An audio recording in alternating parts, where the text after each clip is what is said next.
आज फार्मर क्रपच्या निमित्ताने ज्या प्रकारे पाणी फाउंडेशनला श्री आमिर खान आणि किरण राव, सत्यजित भटकळ, डॉक्टर पोळ या संपूर्ण टीमला ज्या प्रकारे या गटशेती करता लोकांचा रिस्पॉन्स मिळालेला आहे तो बघता राज्याचे कृषी मंत्री आणि मी असा निर्णय केलेला आहे की आम्ही नव्याने गटशेती करता एक त्या ठिकाणी धोरण आणू।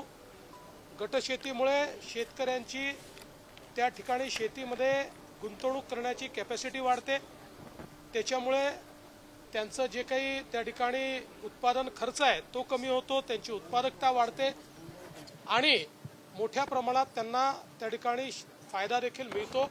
त्यामुळे सगळ्या योजनांचा कन्व्हर्जन्स करून गटशेतीला सगळ्या योजना उपलब्ध करून देऊ। गटशेती करता वेगवेगळ्या प्रकारे जी काही आर्थिक मदत आहे ती देखील आम्ही उपलब्ध करून देऊ, अशा प्रकारचा निर्णय आम्ही घेतलेला आहे। साहेब, आमिर खान आणि तुमच्यात 7 प्रतिसाद मिळत नाही, तुम्ही त्यांना गळ घातली होती की तुम्ही पूर्ण महाराष्ट्रभर हा विषय घेऊन जा, तर त्यांनी हा आता पुढे घेऊन बघा, मला अतिशय या गोष्टीचा आनंद आहे, कारण आपल्यालाही कल्पना आहे की वॉटर कप आणि फार्मर कपमुळे एक मोठं जनआंदोलन या पाणी फाउंडेशनच्या माध्यमातून आमिर खान आणि त्यांच्या टीमने उभं केलं आणि शेतकऱ्यांचा प्रचंड प्रतिसाद त्याला मिळतोय।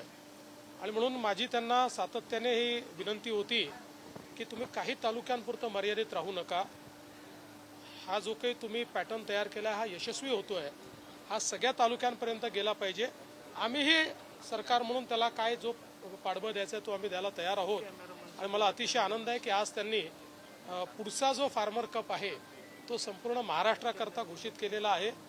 त्यामुळे महाराष्ट्रामध्ये विविध गटांना त्या ठिकाणी प्रशिक्षण देणं आणि त्यांच्यात स्पर्धा तयार करणं हे कार्य त्यांच्या माध्यमातून होणार आहे आणि सरकारची यंत्रणा त्याला पूर्ण मदत करेल। सर, नागपूरला संचारबंदी उठवण्यात आली आहे, तुम्ही स्वतः आज सगळा आढावा घेतलाय काल आणि आज बसून, संचारबंदी देखील काय परिस्थिती आहे नागपूर? परिस्थिती अतिशय शांततापूर्ण आहे, कुठेही त्या ठिकाणी तणाव नाही, सर्व धर्मीय लोक नीट एकत्रितपणे राहत आहेत, त्यामुळे संचारबंदीची आवश्यकता नाही म्हणून ती हटवण्यात आली आहे। सर, नारायण राणेंना अटक झाली होती सर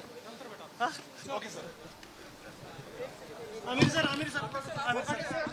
पाणी फाउंडेशनचा कार्यक्रम होता पुण्यामध्ये आणि याच कार्यक्रमाला मुख्यमंत्री देवेंद्र फडणवीसांनी उपस्थिती लावली। गटशेतीसाठी आर्थिक मदत उपलब्ध करून देण्याचं वक्तव्य मुख्यमंत्र्यांनी केलंय।